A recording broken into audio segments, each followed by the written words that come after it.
Hello friends, मैं आज आपको क्लास 7 का चैप्टर नंबर 1 इंटीजर पढ़ाने जा रहा हूँ। तो चलिए शुरू करते हैं। Define integer. An integer is a whole number that can be positive, negative और जीरो। इंटीजर होल नंबर होते हैं, पॉजिटिव नंबर होते हैं, नेगेटिव नंबर होते हैं और जीरो। होल नंबर वो होते हैं जो जीरो से स्टार्ट होते हैं। The additive inverse of a number is a the number that when added to yield zero.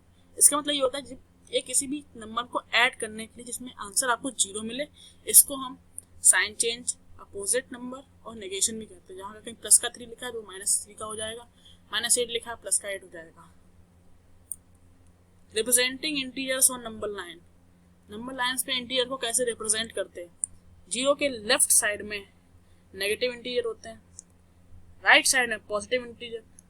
Positive integer दो में डिवाइड होते हैं, natural number, whole number. Positive integer, negative integer दोनों मिला के इंटीजर्स का फॉर्मेशन करते हैं। प्लस और माइनस दोनों इंटीजर होते हैं, इंटीजर्स का फॉर्मेशन निर्भर करता है। Following number line shows the temperature in degree Celsius at different places marked on it. जब हमारी नंबर लाइन है, हमें इन सबका टेम्परेचर बताना है। पहले पार्ट में यही है बताना। लाहौल स्पीति में -8 है, श्रीनगर में -2 है, शिमला में 5 है, ओटी में 14 है, बेंगलुरु में 22 है temperature. What is the temperature difference between the hottest and the coldest place among the above? Temperature बताना है कितना कितना है हॉटेस्ट एंड कोल्डेस्ट के बीच में डिफरेंस। बेंगलुरु में 22 डिग्री सेल्सियस जो कि हॉटेस्ट है, कोल्डेस्ट है लाहौल स्पीति -8 डिग्री सेल्सियस। इसको सॉल्व करेंगे तो वो आएगा 30 डिग्री सेल्सियस, यानी कि इनके बीच में टेम्परेचर डिफरेंस आएगा 30 डिग्री सेल्सियस का। Next part, What is the temperature difference between the Lahaul Spiti and Srinagar? Lahaul Spiti और श्रीनगर के बीच में टेम्परेचर डिफरेंस कितना आएगा? तो इनको दोनों को सॉल्व करने पर 6 डिग्री आएगा, यानी कि इनके बीच में टेम्परेचर डिफरेंस है वो 6 डिग्री का है। नेक्स्ट पार्ट, कैन वी से temperature of Srinagar and Shimla taken together is less than the temperature at Shimla? इसका मतलब ये है कि जो हम श्रीनगर और शिमला के टेम्परेचर को कंपेयर करते हैं तो जो हमें आंसर मिलेगा उनका वो क्या शिमला के टेम्परेचर से कम होगा। सेकंड पार्ट ये कह रहा है क्या वो जो हमें टेम्परेचर मिलेगा वो क्या श्रीनगर के टेम्परेचर से भी कम होगा। तो हमें जो इसका आंसर मिला वो मिला है 3 डिग्री सेल्सियस, यानी कि जो टेम्परेचर मिला वो शिमला के टेम्परेचर से कम है। और सेकंड पार्ट ये कह रहा है क्या वो श्रीनगर के टेम्परेचर से भी कम है? जी नहीं, वो श्रीनगर के टेम्परेचर से कम नहीं है क्योंकि वो 3 है और वो -2 है। 3 degree Celsius is greater than -2 degree Celsius. Next question. In a quiz, positive marks are given for correct answer and negative marks are given for incorrect answer. If Jack scores in 5 successive rounds, where 25, -5, -10, 15 and 10, what was his total at the end? मतलब ये question ये कह रहा है कि correct answer पे positive marks मिलते हैं और इनकरेक्ट आंसर पे नेगेटिव मार्क्स मिलते हैं। तो जब जैक ने 5 राउंड्स खेले उसे कुछ ये पॉइंट मिले तो मैं ये बताना उसका लास्ट में स्कोर क्या होगा। तो जब इनके स्कोर्स को जब सॉल्व करेंगे तो लास्ट में हमारा स्कोर आएगा वो होगा 35, यानी उसका लास्ट में टोटल स्कोर जो होगा वो होगा 35। Next question, a plane is flying at the height of 5000 metre above the sea level at a particular point it is exactly above a submarine floating 1200 metre below the sea level. What is the vertical distance between them?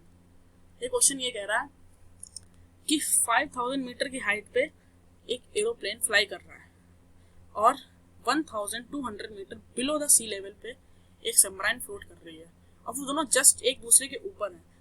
तो मैं ये बताना उन दोनों की vertical distance कितनी होगी, vertical distance क्या होगी उन दोनों के बीच में। तो ये 5000 हो जाएगा प्लस का क्योंकि ये 0 के पॉइंट के ऊपर है और ये माइनस हो जाएगा क्योंकि ये नीचे आ रहा है, नेगेटिव इंटीजर को रिप्रेजेंट कर रहा है। तो ये हो जाएगा -1200 मीटर। इसको सॉल्व करने पर 6200 मीटर मिलेगा जो उनके बीच की वर्टिकल डिस्टेंस है। Mohan deposited 2000 rupees in his bank account and withdraws 1642 from it the next day. If withdrawal of amount from the account is represented by a negative integer, then how will you represent the amount deposited find the balance in Mohan's account after the withdrawal. ये question हमसे ये कह रहा है कि मोहन ने अपने account में 2000 रुपीज डिपॉजिट किए और नेक्स्ट डे 1642 रुपीज उसने विड्रॉ कर लिए, और जो उसने अमाउंट विड्रॉ किया उसे हम नेगेटिव इंटीजर से रिप्रेजेंट कर रहे हैं। तो ये बताइए कि जो उसके अकाउंट में विड्रॉ के बाद कितना रुपीस रह गए हैं। तो ये हो जाएगा अमाउंट उसने डिपॉजिट किए 2000, विड्रॉ किए 1642। तो जब 2000 में से 1642 को जब माइनस करेंगे तो वो आएगा ₹358, यानी कि उसके बीच उसके अकाउंट में जो बैलेंस होगा वो होगा 358 रुपीज का बैलेंस विड्रॉ के बाद। रीता गोस 20 kilometre towards east. Rita 20 kilometre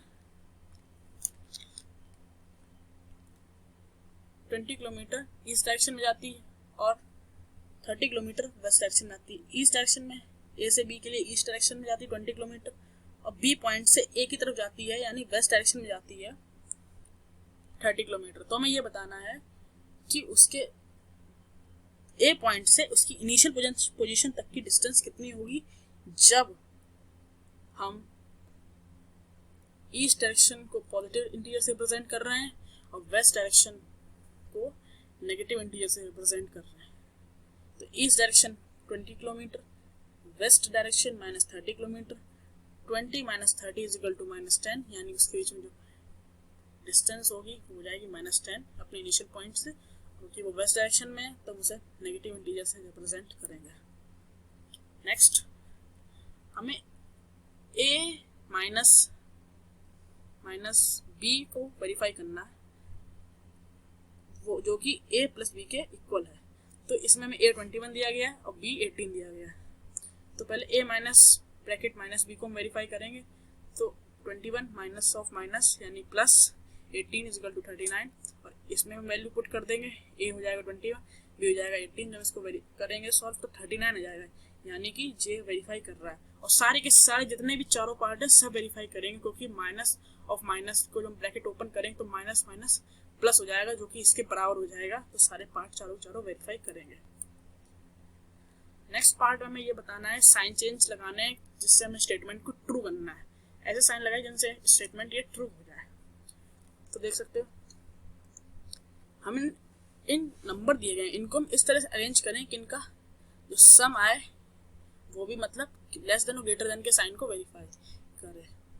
तो देखो इसका आ रहा है 12 इस काउंट को लेके इसका आ रहा है -4 इन दोनों काउंट को लेकर। तो यानी यहाँ पर कौन सा साइन लगा, लेस देन का साइन लगा, यानी कि ये इस दोनों के बीच में लेस देन का साइन लगेगा। नेक्स्ट पार्ट में भी लेस देन का, ग्रेटर देन का, लेस देन का, ग्रेटर देन का, ऐसे करके इनको आप सॉल्व कर सकते हैं। Properties of addition and subtraction of integer. Addition subtraction की प्रॉपर्टीज है क्योंकि क्लोजर के अंदर तो देखते हैं क्या है। Closure under addition, integers are closed under addition. Integers हैं एडिशन के अंदर क्लोज्ड हैं। In general any for any two integer a and b, a plus b is an integer. a and b कोई भी दो इंटीजर है और उसके लिए हम एडिशन है ना, तो a प्लस b हो जाएगा, यानी कि जो 17 है वो है और b है वो है 23, यानी a प्लस b यानी 40, यानी कि जो हमारा जो सम आया ये आइडेंटिटी को वेरीफाई कर रहा है। सेकंड पार्ट वेरीफाई कर रहा है क्योंकि इनके बीच में प्लस लगा, भले ही अंदर माइनस है या आंसर में ही माइनस आया, लेकिन जब वेरीफाई कर रहा है क्योंकि इनके ये a हो गया ये b हो गया, a है 90 b है -25, भले ही आंसर माइनस निकल रहा है लेकिन जो वेरीफाई तब भी कर रहा है क्योंकि प्लस लगा हुआ है। Second part closure under addition, integers are closed under subtraction. In general for any two integer a and b, a minus b is an integer. a minus b एक इंटीजर है क्योंकि देखिए 7 - 9 is equal to -2, second -8 of -14, तो वो हमारा answer आ रहा है 6, यानी ये भी हमारे उसको वेरीफाई कर रहा है। क्लोजर अंडर सब्ट्रैक्शन को ये वेरीफाई कर रहा है। नेक्स्ट है एसोसिएटिव प्रॉपर्टी। एसोसिएटिव प्रॉपर्टी क्या कहता है? एसोसिएटिव प्रॉपर्टी ये कहता है कि अगर हम भले ही सम, कोई भी हमें दो वैल्यू दी गई हैं, हम उनका भले ही सम करें या प्रोडक्ट करें, किसी भी तरह से हम उनको पुट कर सकते हैं, लेकिन उससे कोई भी उनकी वैल्यू फर्क नहीं आएगा, यानी जो उनका आंसर निकलेगा आंसर उनका वही निकलेगा। जैसे देखो आंसर यहाँ देखो a plus b plus c लिखा हुआ है, is equal to A plus B plus C. एक बार ए प्लस बी को ब्रैकेट में ले लिया, दूसरी बार बी प्लस सी को ब्रैकेट में ले लिया, उनकी वैल्यू में कोई भी चेंजमेंट नहीं आ रहा है। देख सकते हो 2 + 3 + 4, इसका भी 9 निकलेगा, इसका भी निकलेगा, कोई वैल्यू में कोई भी चेंज नहीं आ रहा है। The commutative property of multiplication tells us that it doesn't matter in what order you multiply them.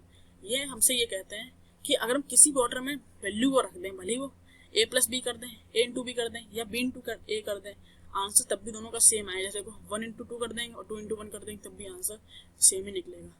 Hope अगर आपको वीडियो अच्छी लगी हो तो उसको लाइक, सब्सक्राइब और शेयर करना ना भूलें। Thank you.